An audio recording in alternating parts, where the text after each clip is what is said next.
ওকে, আসসালামু আলাইকুম রহমতুল্লাহ। আমি কথা বলার আগে শুরুতেই বলছি, ভুল হলে কমা দৃষ্টিতে দেখবেন, আর ভুল হলেও কমেন্টে জানাবেন, সঠিক হলেও কমেন্টে জানাবেন। তো সেজন্য বলছি আমি একে সাউন্ড করে দেবেন। সেজন্য বলছি আমি কি দেখেন, আমরা বাংলাদেশের মানুষ প্রায় 50% আমরা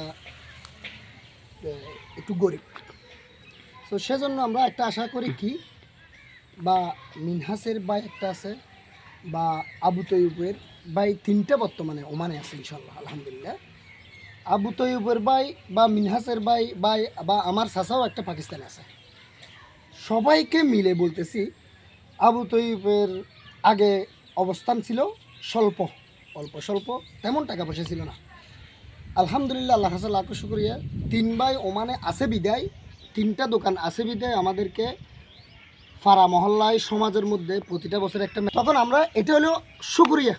সো সেজন্য মিলে বলতেছি আমি কি, আমরা যারা প্রবাসী আছি, সৌদি আরবে আছি, এই যে ফিলিস্তিনের বোম মারতেছে, ফিলিস্তিনি ছোটো বাচ্চারা মারি ফেলতেছে বা এরকম একটা আন্দোলন করতেছে, আমরা সবাই জানি, আমাদের আন্তরিকভাবে দুঃখিত।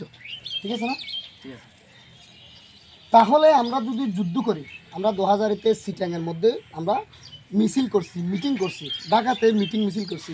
আপনারা যারা প্রবাসী আছেন, সৌদি আরবে আছেন, তারা ওই সৌদি আরবে মিটিং মিছিল করবেন না আশা করি। কেন বলছি, আপনাদেরকে যদি আরভাবে যদি বলে, রুম থেকে ডাকে যদি বিমানে তুলে দেয়, কিচ্ছু করার নেই। তা আমরা এখান থেকে বিদেশে যাওয়ার সময় জমি বন্ধক দিতে হয়, কিস্তি নিতে হয়, সুদি টাকা নিতে হয়। আমরা এত কষ্ট করে যেতেছি মা বাবার সুখের জন্য, মা বাবার সুখের জন্য যাচ্ছি। আমরা ওখানে গিয়ে নিজের শরীরের প্রতি যত্ন নেব। আমরা যেই দেশে যাই সেই দেশের আরবাবের গুণাগুণ করব। যদি ভালো না লাগে প্রকাশ্য করতে পারবো না, প্রকাশ্য করতে পারবো না। কেন? যদি তুমি যদি সৌদি আরবে থাকো, তুমি যদি আরবাব যতই খারাপ হোক, তুমি আরবাবকে গিনে করতে পারবে না। কেন? তোমার এখানে ভালো মতো চলে, কেমনে টাকা ইনকাম করবে, কেমনে দেশে পাঠাবে, এই চিন্তা করতে হবে। তো আমরা সেজন্য বলছি, আমরা বাহিরে যারা থাকবো তারা কখনো আমরা মিটিং মিছিল ওই একদম খোলাভাবে করবো না। যদি গায়ের তৃপ্তি মিটানোর জন্য, যদি আমরা যদি ফিলিস্তিনের জন্য যদি যুদ্ধ করি বা মিটিং করি, আমরা দেশে 1 মাসের জন্য ছুটি নেব। এটা হচ্ছে কি, আমার মনের গোসাটা দূর করার জন্য। আমি মুসলিমকে ভালোবাসি, আমি কোরআনকে ভালোবাসি। এটার জন্য কী করতে হবে, আমাদের 1 মাসের জন্য বিদেশে ওমানে থাকলে, সৌদি আরবে থাকলে আমরা দেশের ছুটি নিয়ে আসবো। তখন আমরা এখানে মিটিংয়ে মিছিলে একটা যোগদান করব। তো সেটা হচ্ছে, আমরা প্রকাশ্যভাবে ওখানে সৌদি আরবে বা অন্য অন্য বাহিরের রাষ্ট্রতে আমরা মিটিং মিছিল তেমন প্রকাশ্য করবো না। সো আরেকটা কথা বলতেছি, কেন আমাদের বাংলাদেশে যারা আছে, বাংলাদেশের ভাই, এদেরকে আসসালামু আলাইকুম আবারও বলছি। কেন? বাংলাদেশের আপনার একটা ভাই, আপনার একটা বাবা সৌদি আরবে আছে। আপনি এখানে এই ফোস্টার সাবাইয়ে সৌদি আরবের এই বাদশারে যদি আপনি যদি বাদশাকে যদি আপনি এই ফটো করে জুতা দিয়ে ফিটানো হয়, ওখানে দেখলে কীরকম লাগবে? আপনার ভাই, আপনার বন্ধু সবাইকে গ্রেপ্তার করে জেলে পাঠিয়ে দেবে। এটা কোনো বিষয় না, একদম 1 মিনিটের বিষয় সেটা করার জন্য।